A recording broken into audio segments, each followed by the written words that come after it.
je suis debout devant vous. Merci Seigneur. Amen. Okay, juste un petit instant, merci beaucoup pour le témoignage. J'aimerais que tu précises, je n'ai pas bien compris, peut-être, certainement aussi, je n'ai pas bien compris, mais pour que ce soit clair pour tous, que tu précises le point concernant le mariage, en fait. Oui. Le mariage, le divorce et le mariage au début. Enfin, est-ce qu'il y avait, je vois que tu précises ce point-là, je n'ai pas très bien compris, en fait. Les conditions du mariage initialement, et puis jusqu'au divorce, en fait. Juste ce qu'on a, brièvement, hein, c'est pas très long, c'est juste pour qu'on soit clair, qu'il n'y ait pas de confusion, en fait. Les conditions au mariage, c'était quoi? C'était que moi, j'étais déjà divorcée. Et lui aussi, quand je l'ai rencontré, il était divorcé. C'est là le problème. C'était là le problème. Donc du coup, entre mon divorce et le sien, comment voulez-vous que la paix soit entre nous? C'était les bagarres, les tromperies, tout ce que vous voulez. Les mots que je sortais dans la bouche, c'était comme les flèches, jamais d'entente. Donc du coup, c'est là que le divorce a... Je me suis dit plus, je suivais Georges. Tous les dimanches, j'entends la même chose. J'étais mal à l'aise. Je me suis dit non, je ne peux pas continuer à vivre dans cette vie. Malgré que j'ai tout perdu, j'ai tout laissé je lui ai laissé dans la maison et tout ce qui s'y trouvait. J'ai commencé la petite vie ailleurs avec ce que je pouvais faire jusqu'aujourd'hui. C'était ça. Okay. Merci beaucoup pour la précision, sœur. Et ceux qui veulent vivre pieusement seront persécutés. Continue la marche vers le Seigneur. Georges a un point par rapport à ce témoignage. J'ai dit quelque chose. Oui, Jacqueline, avec beaucoup de peine que j'ai suivi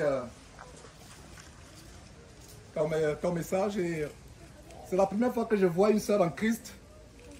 C'est la première fois que je vois une sœur en Christ publiquement faire un vœu de chasteté. Elle est encore très jeune, elle n'a que 59 ans. Elle pourra peut-être, si le Seigneur Jésus ne vient pas entre temps, elle peut vivre encore même, pourquoi pas, 35 ans, même 40 ans, elle peut encore vivre longtemps, mais elle a décidé de faire un jeu de chasteté. Un vœu de, pardon, excusez-moi, c'est la plus de temps pour moi, un vœu de chasteté. Et sois fortifiée, ma soeur, tu as fait la bonne chose, et si j'ai compris, cet homme sortait avec la voisine ou le voisin. Le voisin. Le voisin. Dieu t'a sorti d'une terrible abomination. D'une terrible abomination. Je ne sais pas si vous pouvez vous représenter ce que ça représente sur le plan spirituel pour une femme qui va avec un homme qui va avec un homme. C'est quelque chose c'est horrible sur le plan spirituel. Mais la consolation que j'ai pour toi, c'est que Dieu t'a affranchi. Dieu t'a affranchi. Que la paix de Dieu soit avec toi.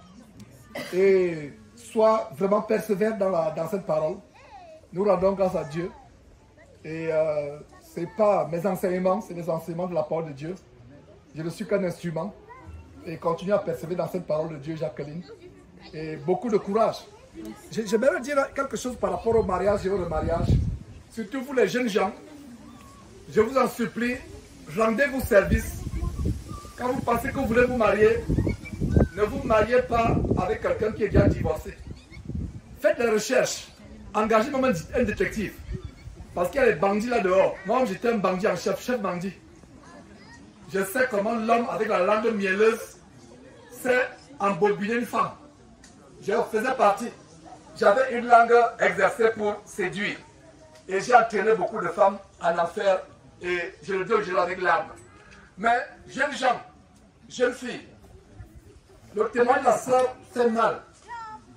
La Bible dit, tel autre péché hors du corps, mais celui qui commet l'impudicité pêche contre son propre corps.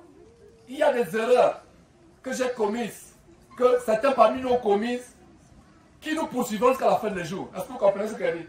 Par exemple, un enfant qui s'est entêté, on donne des conseils, elle va attraper une grossesse, on ne sait pas qui est le père, elle devient chrétienne. Est-ce que Dieu lui a pardonné? Je ne sais pas si on dit lui a pardonné, je pense qu'on pardonne à quelqu'un, c'est ça. Voilà. Dieu lui a pardonné. Est-ce que Dieu lui a pardonné? Oui, Dieu lui a pardonné. Mais elle portera les conséquences du fait qu'il y a cet enfant, elle a perdu sa virginité. Jeunes gens, vous qui n'êtes pas encore mariés, je vous en supplie, n'oubliez pas ces paroles. Ne vous mariez pas par précipitation. Il y a des gens qui sont mariés, qui travaillent même avec nous, etc. Aujourd'hui, certains sont presque au divorce. Et d'autres sont entêtés. J'ai donné des conseils à des jeunes gens. Ils sont entêtés. Aujourd'hui, ils vivent le calvaire. Et surtout, avant de se marier, je vous assure, priez Dieu. Quand je dis prenez un détective, je ne conseille même pas un détective. Dieu nous révèle des choses. Priez. Mais si vous n'avez pas la foi pour prier, prenez un détective.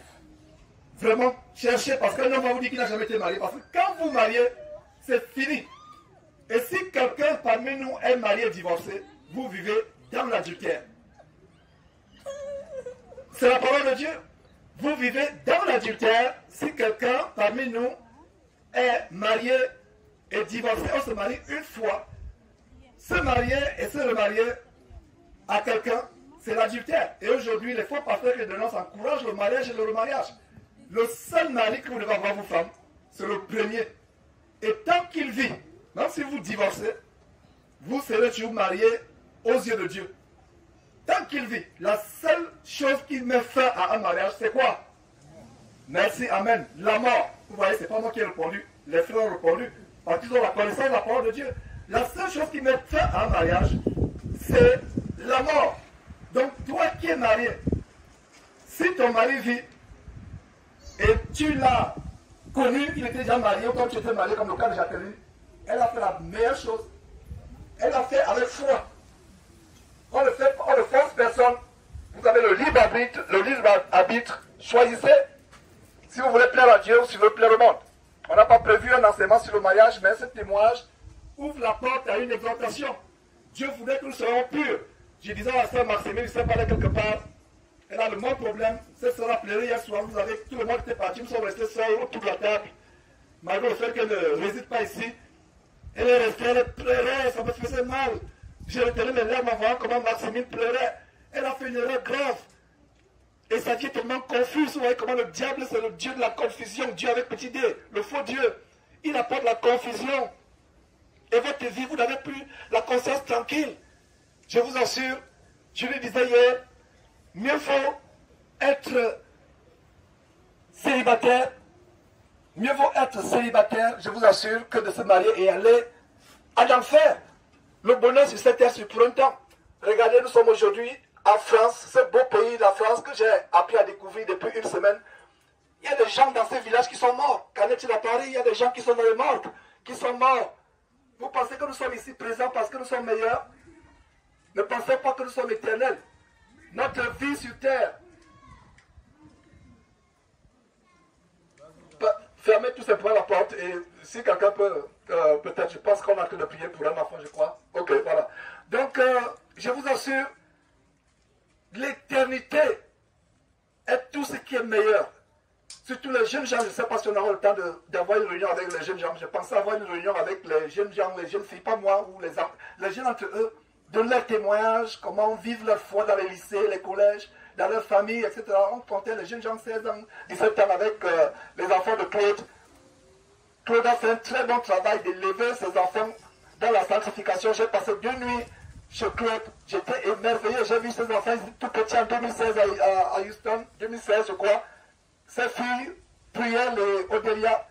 Je les ai vus en 2016, c'était des enfants. Aujourd'hui, je vois, elles sont grandes, elles sont même en train de poursuivre leur mère en taille. Aujourd'hui, j'ai fait 2 nuits. J'ai vu un modèle d'intégrité de filles qui sont engagées à se dépouiller. Et elles ont pris la décision, tant qu'elles ne sont pas mariées, elles ne partiront pas du domicile de leurs parents. Elles resteront, la préoccupation n'est pas de se marier. La préoccupation est, si Dieu veut que je me marie, je vais me marier. Et pour les gens qui disent que, mais comment faire pour trouver un mari, pour trouver une femme? Si Dieu a décidé un mari pour vous, même si vous vivez 2000 mètres sous la terre, Dieu enverra un mari vous trouver la sœur. Ce n'est pas nous le chercher. Pire encore, des salles en Christ qui vont sur le site de rencontre. Il y a le site de rencontre de Top Chrétien, pour ne pas dire Top Chrétien. du solomite, comment il s'appelle, Éric Sédérier, le français, qui a 4 chrétiens. Vous n'allez pas dans le site de rencontre pour rencontrer les femmes, pour rencontrer les hommes. On dit soi-disant site de rencontre chrétien. Quelle abomination! Attendez votre mari, attendez votre femme. Est-ce que Ève a demandé, est-ce que Adam a demandé un mari à... Est-ce que je vais dire, excusez-moi, est-ce que Adam, excusez-moi, a demandé une femme à Dieu? Non! Dieu lui a vu qu'il n'est pas bon pour Adam d'être comment? D'être seul. Et je reviens donc sur le sujet du mariage, je vous assure, nous venons ici pour être délivrés du péché. Avant de vous marier, jeunes gens, et vous qui êtes célibataires sœurs, vous qui êtes célibataires frères, avant de vous marier, assurez-vous que la femme que vous épousez n'a jamais été mariée. Sinon, vous allez épouser la femme qui appartient à quelqu'un. Assurez-vous, vous, jeunes femmes, ou femmes tout court qui désirez vous marier. Désirer se marier, ce n'est pas un péché. Bien qu'on aura les tribulations dans la chair.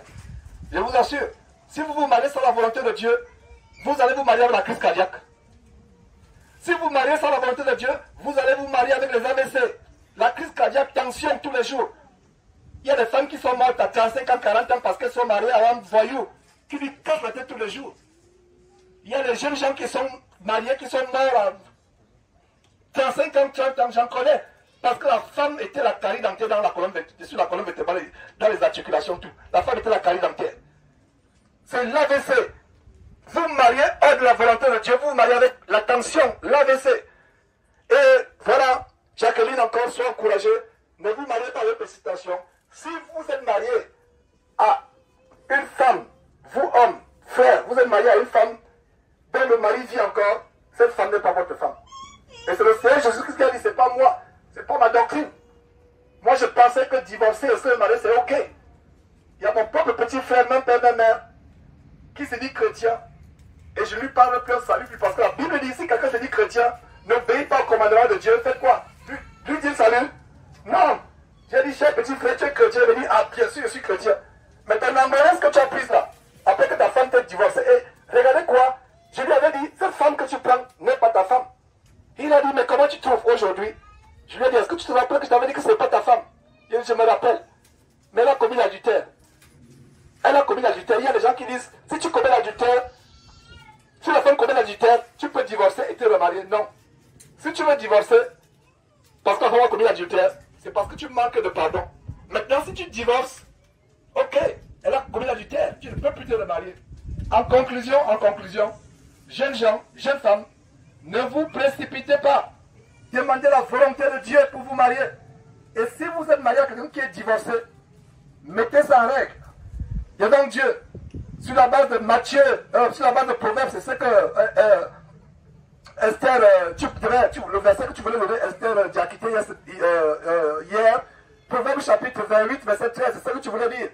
Celui qui cache ses transgressions ne prospère point, dit ce verset, mais celui qui fait quoi? Un, les avoue publiquement, les avouer, et deux, c'est quoi? Les délaisse, obtient comment? Miséricorde.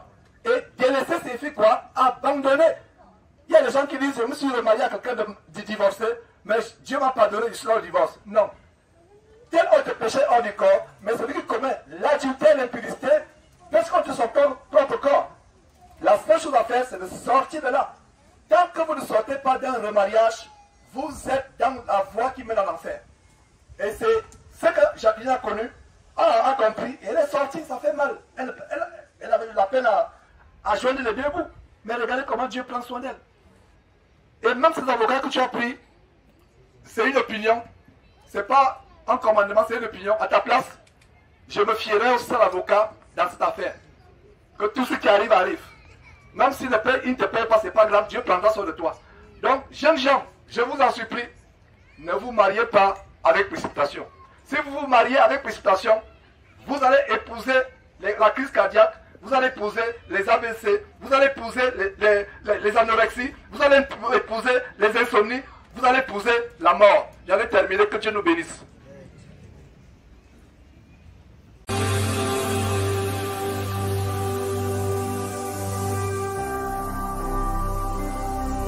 Jésus-Christ TV, vous connaîtrez la vérité et la vérité